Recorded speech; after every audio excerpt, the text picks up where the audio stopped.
Hello people, welcome back to my channel. So today I wanted to talk about multi-level marketing, aka MLMs, and I have been down this like rabbit hole. It's so bad. I've just been like going through. First, I'll tell you the whole story, but I've been just going through like all of these people's accounts and Reddit pages and Instagrams and Facebooks and all of this stuff, all the people that are like involved in a multi-level marketing company, all the people that are against multi-level marketing companies, and I find it so fascinating. So I wanted to come here and talk about it a little bit and tell you guys about my story, kind of, because it's not like I was involved in one, and I'll talk about that in a little bit. I am wearing a different jacket. This was actually given to me, okay, because it's DNKY, and that's like a name brand, and I don't buy clothes, okay? This was like a hand-me-down, I guess. So let's dive in, shall we? So I have some stuff on my phone because I want to make sure that I get it right, because I don't want to offend anybody. I know a lot of people that are involved in multi-level marketing companies, and I know a lot of times like the anti-community will talk about how, you know, you're not successful, how it's a scheme, and I kind of wanted to just briefly share some of my thoughts because I find the whole thing super fascinating. For me personally, of course, like I'm a student, and I've been a student for a while, and I'm going to continue being a student for a while, and I have no problem with that because like I really do like being a student. And a lot of times like on my own social media, I don't know why a lot of people think that my life is like perfect. It's not, and I go through struggles all the time. I'm currently experiencing another struggle, and I try to like talk about that, and a lot of times I guess when I talk about my struggles, I bring up balancing work and school because it is really difficult and challenging, and I didn't think it was going to be as challenging as it was, to be honest. Like, I didn't think that school was going to take up as much time as it actually is. And that's something that, like, I want to share with everybody, that if you sign up for a master's program and they say you can do it and work a full-time job, that's a lie. Again, that's like a marketing technique, okay, or business technique, because school and college is a business. So I share that a lot. And I guess because I share that, I get targeted, like, oh, you know, you should join my line, you know, you should sell for these companies. And, you know, it would be a lot easier than going to like a 9-to-5 job because like you'd be able to work from home, you know, yada, yada, yada. Listen, you can't get rich quick, like at all, and especially on social media. Like I hate when people, just like random people, like will post videos on YouTube and they'll talk about how like, oh, they got like a lot of subscribers really fast, or on Instagram like how they got brands really fast. Sometimes that does happen for certain people, but majority of the people that talk about it often have a company, or they're part of a management company. I don't know if any of you guys know this, but there's certain companies like Select.co, or they have like a family vlogger management company. And there's several social media management companies, and I've noticed that a lot of people that live in California, LA specifically, they'll talk about how, I know this one nurse in particular that's on social media, and I don't like her very much because she always talks about how like, oh, her life is so perfect, and how like, you know, social media just grew like that. But no, she works, or pays, I should say, a social media management company, and that's how she grew fast, okay?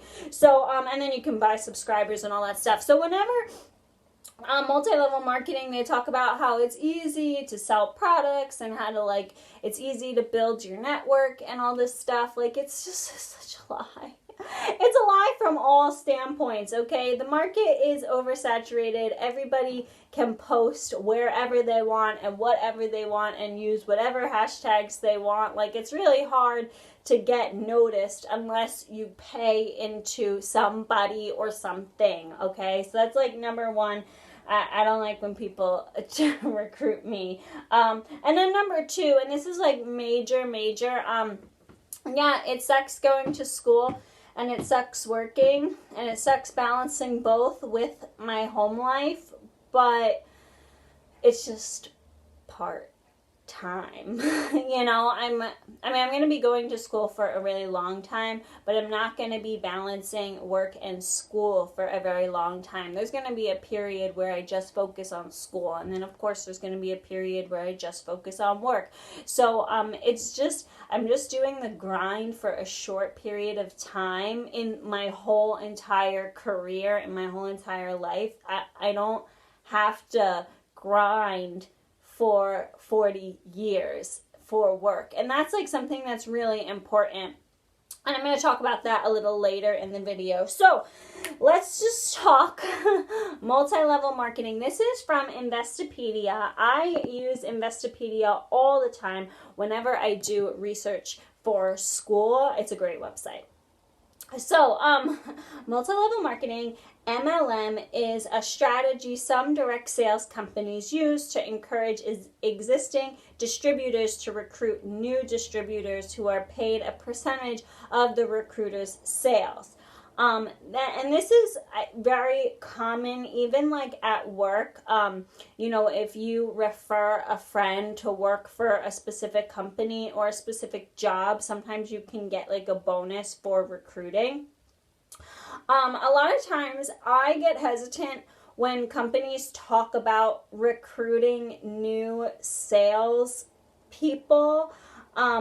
Especially as it says here, direct sales, they encourage existing distributors to recruit new distributors. I get hesitant with that first sentence because that means that there's a lot of turnover. Companies that don't encourage you to recruit you, it's usually like, take the Philadelphia Orchestra, for example. Do they get a percentage for recruiting members? Maybe, but probably not, considering we all know that like somebody has to die in order for a position to open up. Like once you get that position, nobody leaves that position, you know, whereas this, a lot of people leave. So it says that distributors also make money through direct sales of products to customers. Amway is mentioned, which they sell health, beauty, home care products. I think Amway needs to like target what they're selling. That's something else in and of itself. It's an example of a well-known direct sales company that uses multi-level marketings. Okay, and then it talks about key takeaways. I'm not going to go through the whole article, but some key takeaways is that they encourage current distributors to recruit new distributors. A lot of times meaningful incomes and versus their effort. It says that it's possibly a pyramid scheme, which I'll talk about in a little bit. And then while MLM practices are legal and they've been investigated, some do find it questionable and they do compare it to a pyramid scheme. So a pyramid scheme, the best example is the Bernie Madoff scandal, which I wrote a whole paper on that. Oh my goodness gracious. This man, he had the credentials, he had the connections, and what ended up happening was he was offering a service, an investment service. And he got a lot of people to invest in his investing techniques and services and accounts when in the grand scheme of things, people weren't actually investing in anything. They were putting the money was going into Bernie's bank account and others that were involved in the process. And what ended up happening in this scandal, the reason why it was a scandal is because there was a lot going on behind the scenes. The money that people were contributing wasn't being put in areas that they thought it was going to be put in. And then people stopped investing, people started taking money out who did invest, and the whole thing crumbled. Because in the Bernie Madoff scandal, the whole thing could have continued on. The whole scandal could have continued as long as more people were investing than people withdrawing. And what ended up happening was more people were withdrawing than were investing. I'm not going to go into like the whole logistics behind it, but ethically it wasn't okay. If you give somebody money and you tell them to put it in a specific checking account or a specific savings account, and the teller or the banker or the investor puts it somewhere else that is like illegal. And so that's kind of what was basically happening in the Bernie Madoff scandal. And again, the Bernie Madoff scandal, it was a pyramid scheme, mostly because there was no product being involved. They were paying for a service, but this service didn't exist. And then, as I said, since more people were taking money out than putting in, that's why the whole system fell apart. And in this situation, in a multi-level marketing company, the same exact thing can happen. If there are more distributors leaving the company than coming into the company, then the whole system will fail. Okay, so it's similar in that regard. It's not similar in the sense that these multi-level marketing companies have actual physical products. So if they were recruiting individuals they were just recruiting individuals and promising them financial freedom and a specific pay and all this stuff, and there was no products being shared, there were no products being sold or advertised, then yes, it is a pyramid scheme. But since there are products involved, that's why it is legal. So that's like what I have to say about that.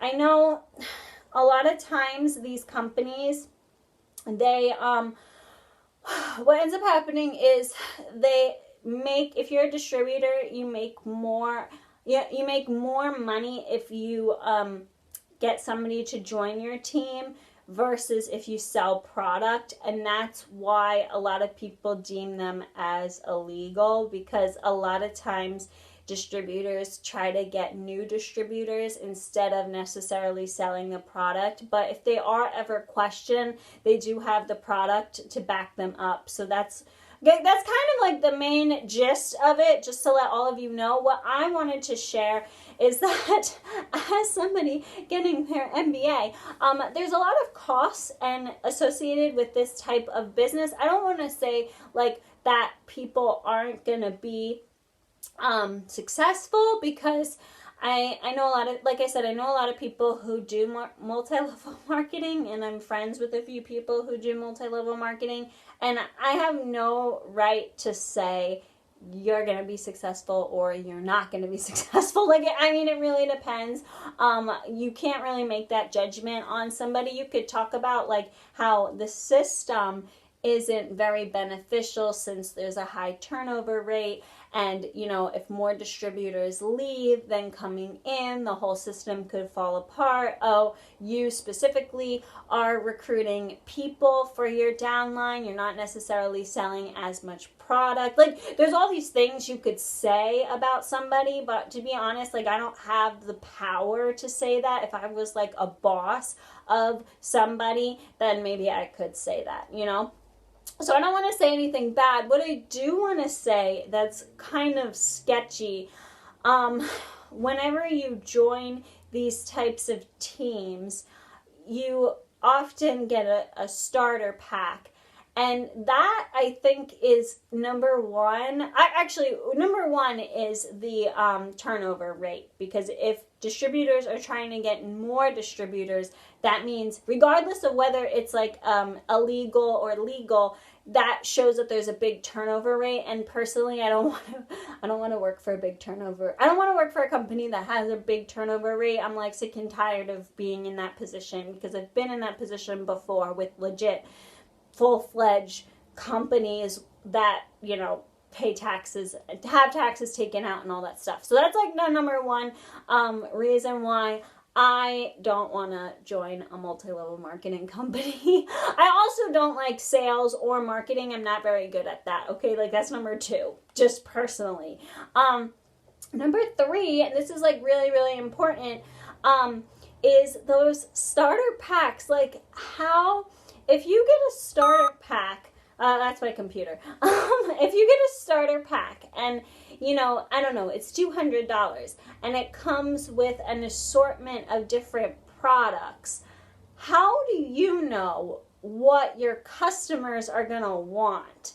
Like, if I'm selling a product, we had to do this in my one class. Like, if I was selling a mug, I'd have to figure out, first of all, I'd get the mug itself. And I would test it out and I would make sure it was like all set and the design looked nice and all this stuff.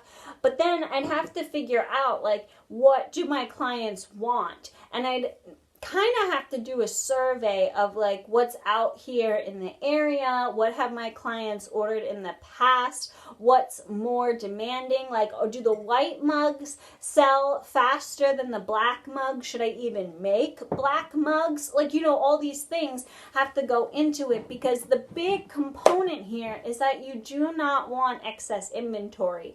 And so number three is the starter pack in these companies are very, it's like the same thing regardless of where you live, regardless of your clientele, regardless of the demand that like you specifically have. So that's like not good because then there's a higher probability you're going to have product left over. And that's like number four. Whenever there's product in the stock room, whenever there's product on the floor, even if there's product in a truck and it's being transported somewhere, it costs money. The longer a product sits in the stock room or on the shelf or even in a truck, it's losing the company money. So if I have one mug, let's say, that didn't sell and I'm not using it and it's sitting in the stock room, that means that I'm not only like is this product, the value is going down, but also the space that it's taking up in the room is losing me, my business, my company money. So that's like another thing, number four, that I feel like a lot of people don't talk about. I feel like a lot of people with multi-level marketing is they talk about how they have to buy a specific amount of product in order to keep their rank, or they have to restock every so often. Again, with the restock, it's like a lot of times they tell you what to get, and most of the time, people who sell for like Mary Kay, for example, they'll have leftover inventory in their garage. And what they don't understand is that that leftover inventory is an additional financial loss that you don't necessarily grasp because like you're not seeing it. But as a business, when you go through the finances and when you go through the accounting report, that is documented and that is tracked. So like that's number four. Number five, as we mentioned, the restock, like it is so easy to go through a calculation as to how often to restock or what you should restock. Like, I can't believe, like, this is simply, you know, I'm like finance, okay? I've taken really high level accounting courses, but like basic supply chain management, my basic supply chain management course, we studied how, I'm getting really passionate, we studied the whole, there was a timing reorder and there was a quantity reorder. There's two different models and it's really easy because it's on Excel, okay? You don't even have to pick up a calculator if you don't want to. So that's what like really bothers me, is it's like you don't need to have like a finance major. You don't even have to have a supply chain management major. If you take one supply chain management course, you'll probably learn what to do. You could probably even look it up, the spreadsheet. So that also bothers me, where these companies tell you that you have to reorder every 3 months, and it's like, don't you understand? There's like an actual calculation to like how and the specific strategy. And you're not giving that to me. Like the higher up people that make the company, that developed it and whatever, they are doing it. So like, why aren't you telling the rest of us? Why aren't you sharing the knowledge? We work for you. Oh my goodness gracious. The next one. I mean, I'm real passionate about the next one. It's taxes. My favorite. If you didn't think I get passionate about anything when it comes to money and value, but taxes, when you sell for these companies, you are considered a 1099 employee. I've been there, done that, and it sucks.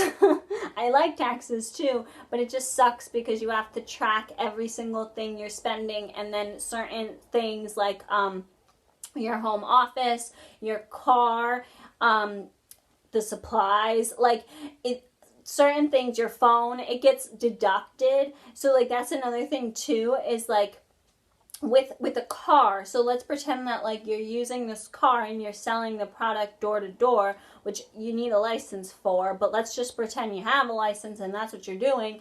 And you bought a car specifically for this role and this task. You can't write off the car. The car gets depreciated over a certain amount of time, and that's like already established. Like listen, like they don't care. They don't care if you're going to use this car for 5 years. They don't care if you're going to use this car for 50 years. They already figured out that this car is going to last whatever, 20 years. And then they have a depreciation rate for the car given the cost of the car and given where you live and all, like, so it's already figured out for you. You don't, which is a good thing, but then it's not a good thing at the same time. Like if you get a phone and you're going to use that phone for business purposes, like people often think, oh, I'll just get the $1,000 phone and I'll get the most expensive phone plan and I can write it off. No, because they already have a depreciation rate for electronics, including the phone.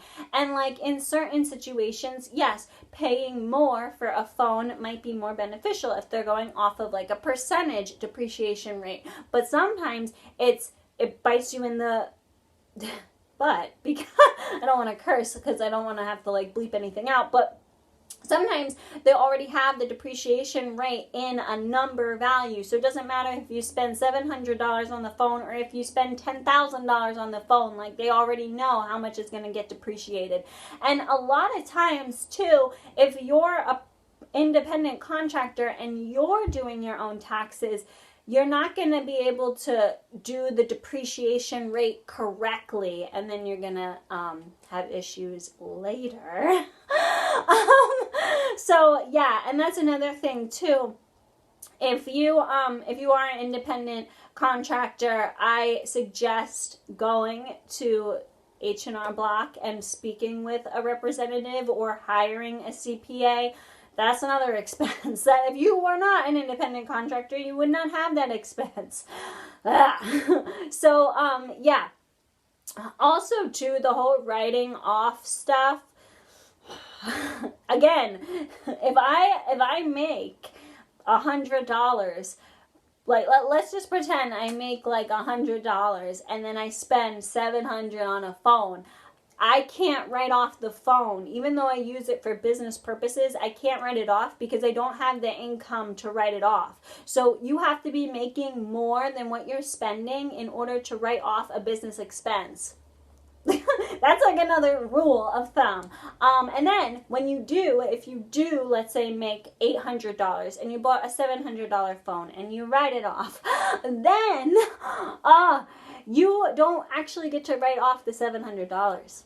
You write off the tax on the $700, okay? So, like, that's another thing, too. Like, when I was an independent contractor, I wrote off a few different expenses, and I still had to pay, I got, I don't really remember the exact number, but let's just pretend I spent $800 on business expenses.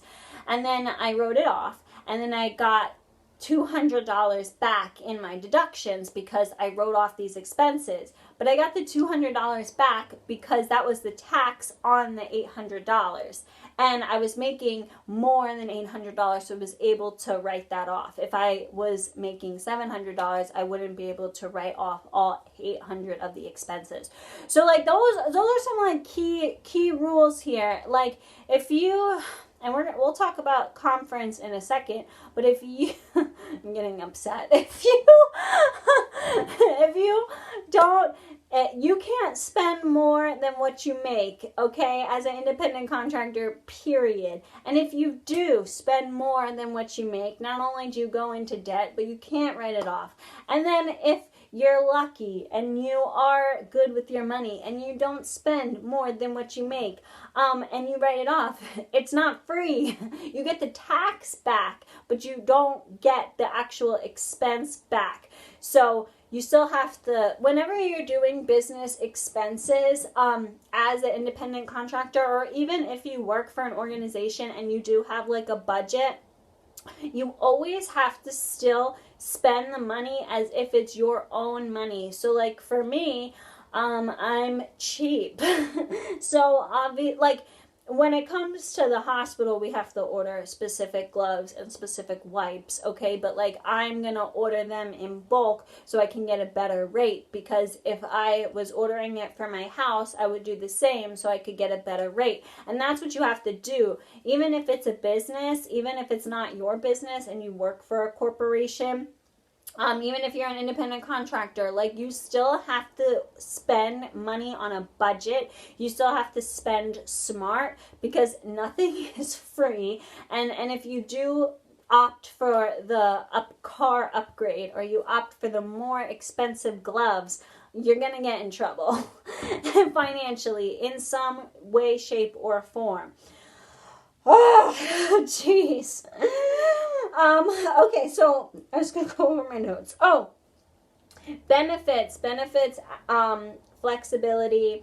Yeah, so whenever you're an independent contractor, as you are for most of these multi-level marketing companies, you need to make double the amount you would if you were working for a corporate job. So if I make, let's pretend my position makes $15 an hour with tips as like a entry-level sales individual, then as an independent contractor, I would have to make at least 30 with tips, because when you're an independent contractor, they don't cover your health insurance, they don't provide you with a 401k, they don't provide you with paid time off.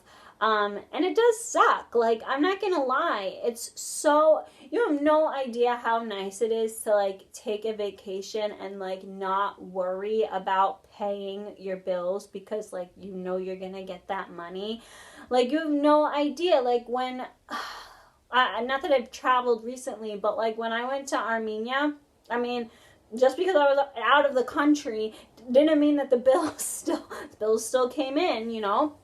And I still got paid, because it was like that was my vacation. Those were my vacation days that I accrued. And it was so nice to like not worry about money, because I was still making my paycheck even though I physically wasn't at work. And that's like where I want to go with like the next point, is working smarter, not harder. A lot of times I feel like in multi-level marketing, they always push for you to work hard. And it's like, I do work hard. I go to the gym, I have a job, and I go to school. That is hustling to me. But the thing is that, you know, I was in a position one time where it was like my yearly review, and somebody said, you know, or my boss, because, you know, I asked for a raise, and I was like, oh, if you're adding more tasks to my job, then I want a raise. And the boss said, you know, you can get a raise as long as you work longer hours, which like is stupid, because everybody knows that if you give an employee 5 hours to do a task, they'll do it in 5 hours. If you give them 2 hours to do a task, they'll do it in 2. So it is beneficial for me to make more for 8 hours worth of work than to make a decent amount for 10 hours worth of work, okay? Because time is money.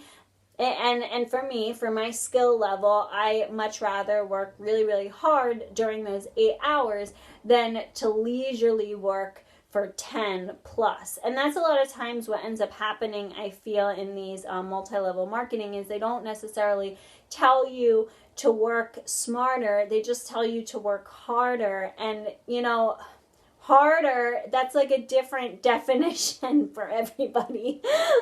So, and plus, like, working longer hours doesn't actually mean that you're being productive. I've been in... I have not worked, when I had entry-level jobs, like, I was not working productively. I'm just going to put that out there. So I know how to not be productive, but look like I'm busy. I've done it before when I wasn't getting compensated for my work, and now I have a real job, so I don't do it. But if I was in the position, again, I'd know how to handle it. Last but certainly not least, I do want to talk about flexibility and flexible hours. You know, because I had different jobs. I was an independent contractor at one period of time. I recently had like a job with flexible hours, and I currently have a job with not flexible hours. So like there's positives and negatives to everything. When it came to flexible hours for me, it wasn't beneficial. I was late to work more frequently when I had flexible hours because the time of work was different. And then I was less productive after work because the end time was different. Versus now, I have not flexible hours and I'm on time for work, if not early. And then I'm productive after work because I get out the same time so I can like plan things. So for me, flexible work hours was not helpful. It actually, I felt like made me not look good as an employee, because if you're coming in like 5 minutes late or 10 minutes early and it doesn't really, and nobody can really know, then like that doesn't look good, right? And then not being productive after work really like got me down. So as I like not flexible work hours, because like, yeah, I like them a lot better. I feel like it's a lot easier to plan things outside of work, and I feel like it's a lot easier to be on time and physically there for work. But when it comes to like being flexible, I could understand why some people like it. It's just not for me. It's not my cup of tea. So moral of the story here is that, you know, multi-level marketing can be productive and can be great for some individuals, and it can provide opportunity for some individuals. It's not good for me. I don't like sales. I know what happens. I know how to file my taxes. I know how to write things off. I feel like there's nothing like good about, I don't know, for me, like flexible work hours didn't serve me well. Being an independent contractor didn't serve me well. Having a corporate job, even though corporate jobs have their own issues, having a corporate job, there were more positives than negatives, whereas being an independent contractor, there were more negatives than positives for me. But everybody is a little bit different. It would be funny because I did see that Monet, I think, like that's a multi-level marketing company. They do like hair care products. What I found really entertaining, and this is I think why, even though I'm going to post this video, I'm still going to be down the rabbit hole, because I find it so fascinating that their conference happened after tax day. Like it happened after April 15th. So you know that like everybody who went to that conference, they don't really know the ramifications of the whole money, finances, salary, tax side of things, supply chain, everything I talked about when it came to like money and inventory and investments, they're not going to see the ramifications until the following year when they have to file their taxes. And so personally, I think that the company did that on purpose. I do wonder how these CEOs can get away with stuff like this. Like, I don't understand how people can be so okay with investing in a company knowing that they might not make back their initial investment. Like, that's like business 101. But anyway, to each their own, I guess. It's not for me. I'm going to continue to go to school. I'm going to continue to struggle balancing work and school until finally I reach my goal and my money will become old money and it will be invested, because real rich people don't actually work. They invest. And the older I get, the more I'm noticing that that's actually true. You don't actually get rich because of the job you're physically doing. You actually get rich if you invest in large companies, stocks, bonds, index funds, 401ks. And that's the end of the story. Thanks for tuning in, guys. Talk to you later. Bye!